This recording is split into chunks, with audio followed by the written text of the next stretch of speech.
Todos, hoje se comemora domingo de Páscoa, mas quando na verdade o mais certo é comemorar a ressurreição de Jesus. Muitas pessoas pensam que Jesus venceu a morte após ele descer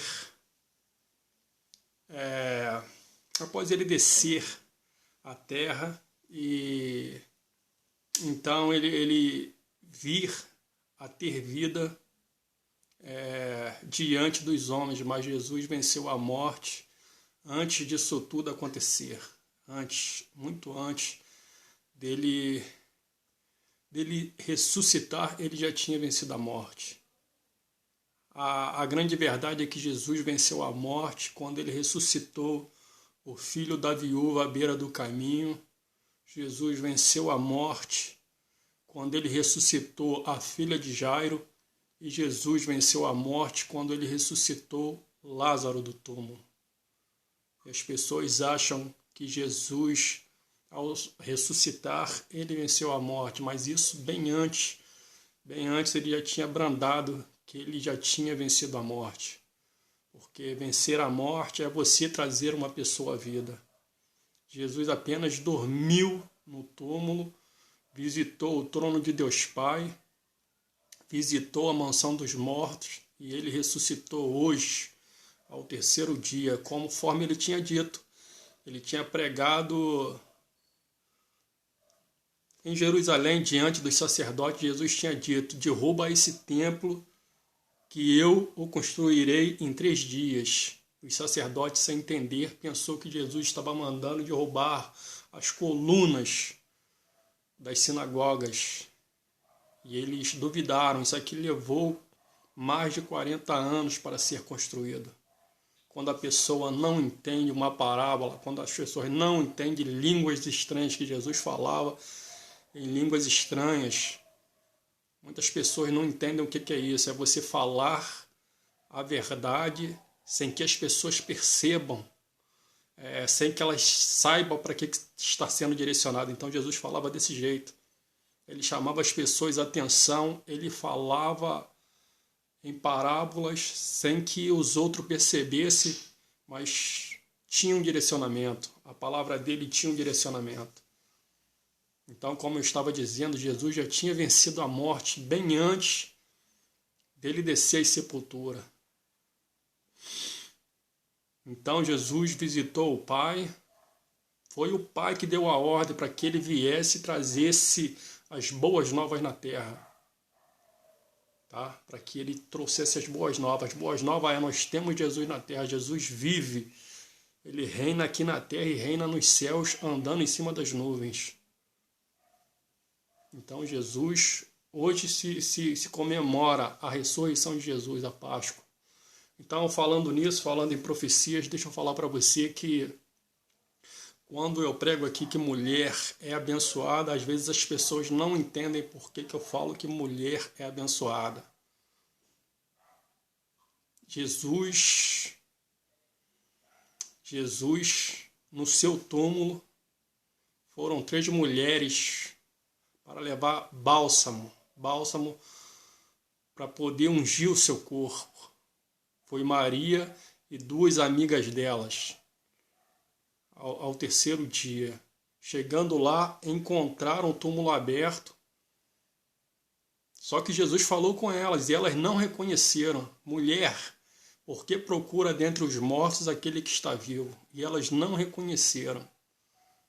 Só que teve uma que entrou dentro daquele túmulo e ela então chorou, e foi Maria Madalena. Ela, ao entrar no túmulo, se deparou com um lençol de linho estendido sobre a tumba, e ela perguntou: onde foi que botaram o meu mestre? Falando sozinha dentro do sepulcro. Ela falou sozinha dentro do sepulcro: onde foi que botaram o meu mestre? E Jesus apareceu para ela e disse assim: ele disse assim: ô mulher, por que tu chora? Porque ela chorou porque Jesus tinha feito milagre nela. Maria Madalena, ela se prostituía dentro dos castelos. ela se prostituía para os reis e sacerdotes. E Jesus tirou aquele encosto de prostituição, tá? Que queria destruir a vida dela. Jesus tirou aquele encosto de prostituição. E ela então o adorou. Foi ela que se prostrou aos pés de Jesus e chorou. As suas lágrimas banharam o pé de Jesus e ela secou com os cabelos. Ela secou com os cabelos e as pessoas ficaram espantadas e ficaram falando com Jesus: por que uma mulher impura toca em você? E ele falou: porque ela derrama de si o verdadeiro amor, que adorar Jesus não é para qualquer um, é para quem reconhece o Mestre, é para quem vê a santidade do Mestre. E ela viu porque ela tinha recebido um milagre. Aqueles espíritos imundos iam matar Maria Madalena. E quando ela foi liberta, ela reconheceu que ela deveria seguir Jesus, e ela foi até o fim. Ela abriu mão de se casar, ela abriu mão da vida pessoal para poder ficar seguindo Jesus. Aonde quer que ele fosse, ela estaria com ele. E ela ficou com ele, ficou com a mãe dele, consolou a mãe dele após ele descer a sepultura. E foi ela que entrou no túmulo e perguntou: onde está o meu mestre? Onde o puseram? E ele falou: ó mulher, por que tu chora? Tem um verso assim, eu gostaria de cantar para vocês em profecia, tá? Mais ou menos assim, ó. O profeta perguntou: ó mulher, por que tu chora?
Se foi perca de parente, Deus tem no reino da glória. Isso Jesus falou para ela.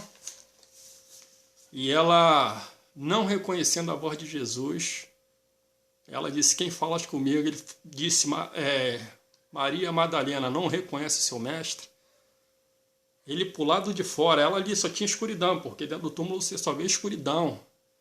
E ela dentro do túmulo, ela só via a luz pro lado de fora e essa voz brandando no ouvido delas. E quando ela chegou na porta do túmulo, ela reconheceu o seu mestre, ela reconheceu Jesus.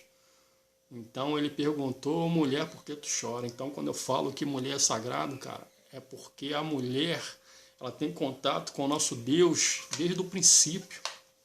Desde o princípio. Foi Deus quem escolheu a mulher para que Jesus viesse à Terra. Mas voltando aqui, eu não posso tomar muito tempo. Voltando, eu vou falar para você o seguinte: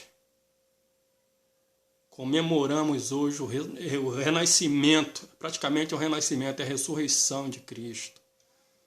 Tá? Ele vive. A diferença é o seguinte: eu prego Jesus vivo porque eu vi o nosso Senhor caminhando sobre as nuvens.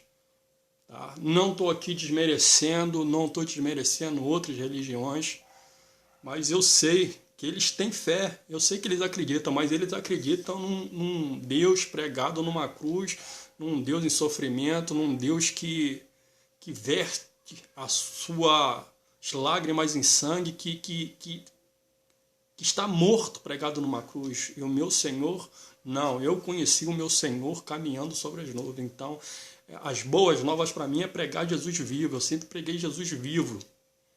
Mas eu creio que Jesus passou por todo esse processo, sim, mas as pessoas têm que abandonar isso de adorar Jesus morto. Tá? Adore Ele em vida, porque Ele vive E tem um hino assim, ó. Ele vive para sempre, ressuscitou, ressuscitou. Ele vive para sempre, ressuscitou, meu Senhor. Então, cara, vamos celebrar. Ei, vamos celebrar. Ressuscitou o meu Senhor. Ressuscitou o meu Senhor. Eu quero que vocês tenham a mesma convicção, tenham a mesma certeza de que eu tenho. Que Deus está vivo, é só você clamar, é só você orar, que Ele responde às suas orações, Ele está com você. Ele disse, eu estarei contigo até a consumação dos séculos. Tudo que Jesus pregou, cara, se cumpriu. Deixa eu falar para você aqui, nas profecias de Jesus, tudo que Ele falou, nada passou em branco. Por exemplo, tem muitas pessoas que não sabem a realidade. Tem muitas pessoas que vivem sem saber a realidade do que aconteceu. Mas eu vou dizer para você, eu vou tirar as vendas dos seus olhos, e quem tem ouvidos ouça o que o Espírito diz às igrejas. Jesus confrontou os sacerdotes e ele disse, aqui não ficará pedra sobre pedra. Ele disse que ali não ficaria nada de pé. E tudo que Jesus falou se cumpriu. Vocês sabiam que a antiga Jerusalém que Jesus pregou, ela se tornou ruínas, que essa Jerusalém que você vê hoje aí, tudo muito bonito, ela foi reconstruída? As pessoas não sabem. Jerusalém foi passagem de profeta, mas ela não adorou profeta. Jesus disse, Jerusalém, Jerusalém, tu serás pisada pelo gentio. Você não reconheceu o seu profeta, porque Jesus era da terra. É como a gente aqui, vamos botar aqui da Baixada Fluminense, fosse pregar no centro da cidade. Fosse pregar ali, cara, na central do Brasil, e vamos mais para lá, vamos para Copacabana, Ipanema, a área dos nobres. Jesus era mais ou menos assim, ó, igual a mim, tá? Que ele pregava e ele andava tudo, e quando ele ia confrontar as pessoas do centro, que era a capital de Jerusalém, ele era desprezado. E ele disse que essa cidade seria pisada pelos gentios, e não deu outro. Ele falou assim, ó, a sua casa é a casa do largato e da aranha, é a casa de desolação. Se você visse a nova Jerusalém, quer dizer, a velha Jerusalém, hoje é a nova Jerusalém, pode se considerar que hoje é a nova Jerusalém, mas se você conhecesse a velha Jerusalém, ela virou uma casa de desolação. Realmente se cumpriu, que virou a casa do largato e da aranha. Tá? Virou, cara, um mausoléu, vamos botar assim, um mausoléu. Seria um coliseu. O coliseu hoje é sombrio. Se você entrar dentro do coliseu, você vê sombrio, porque ali era reduto de morte, onde é que as pessoas praticavam esporte de morte, botavam as pessoas para lutar com o leão, para ser devorado pelos leões dentro do coliseu. As pessoas ficam contemplando aquilo, coliseu é isso, coliseu é aquilo. Aquilo dali é reduto de morte. É a tumba em pé. O coliseu é a verdadeira tumba em pé, tá? Ali é a mansão dos mortos, o coliseu. Então a velha Jerusalém virou um coliseu. Tudo se acabou. Hoje, quando você vê aquela cúpula de ouro lá, vê aquelas igrejas enormes em Jerusalém, aquilo foi tudo reconstruído, porque assim que o nosso Senhor desceu e assim que ele ressuscitou, que ele andou para provar para todo mundo que ele tinha todo o poder e toda a autoridade em nome do Pai, e que ele subiu aos céus, Jerusalém se acabou aquela Jerusalém, não existe nada da velha Jerusalém, dessas imagens bonitas, tem lá, mas é tudo sombrio. Você vai chegar, você vai ver o velho castelo de Herodes, tá? Você vai ver o velho castelo de Herodes, você vai ver o lugar onde Jesus foi julgado pelo sacerdote, pelo Caifás. Meu irmão, chega a dar arrepio de tão feio que é aquele lugar, de tão feio, você sente calafrios só de olhar. Então, aquela Jerusalém bonita que vocês veem ali, foram tudo reconstruída, porque o que Jesus falou se cumpriu, que aqui não ficará pedra sobre pedra. Então, era sobre isso que eu queria falar com vocês. Eu não vou me demorar muito, porque senão Senão não vou poder postar esse vídeo, porque eu tenho um tempo cronometrado, mas eu queria ficar falando aqui, falando de coisas maravilhosas que Jesus fez, cara. Mas hoje é dia só de dizer as boas novas. Nós temos Jesus na terra e o nosso Senhor vive. Ele ressuscitou no dia de hoje, tá bom? Um beijo, fiquem todos com o nosso Senhor e Salvador Jesus Cristo. Se Deus me permitir voltar aqui para pregar mais uma vez a sua palavra. Opa, cheguei a encher a boca d'água, porque quando fala de Jesus a gente tem que encher a boca, a gente tem que falar com vontade mesmo, falar com precisão, com fé. Fale com fé que o nosso Senhor responde. Então eu vou dizer para você assim, ó, até a próxima, gente. Beijo no coração.